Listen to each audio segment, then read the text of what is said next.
આગામી 7 જુલાઈએ રથયાત્રાને લઈ વીએમસી એક્શન મોડમાં આવી ગઈ છે। રથયાત્રા રૂટ પર આવતા દબાણો દૂર કરવાની કામગીરી પૂરજોશમાં ચાલી રહી છે। જે અનુસંધાને આજે રેલવે સ્ટેશનથી લઈને રથયાત્રાના રૂટ ઉપરના દબાણ દૂર કરાયા હતા। રથયાત્રાને લઈ દબાણ શાખા દ્વારા શહેરમાં આજે વિવિધ જગ્યાએ દબાણો દૂર કરવાની કામગીરી કરાઈ।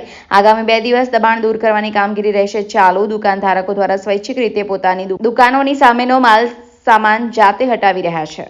આજે કાલે 7 તારીખે રથયાત્રા હોવાથી રથયાત્રાનો રૂટ શ્રી કમિશનર સાહેબ મ્યુનિસિપલ કમિશનર સાહેબના આદેશ અનુસાર રેલવે સ્ટેશનથી લઈ અને આપણે કેવડાબાગ સુધીનો રથયાત્રાના રૂટમાં જે પણ દબાણો આવતા હોય દબાણો દૂર કરવાની કામગીરી ચાલુ છે। કેટલા દબાણો જોવા મળે?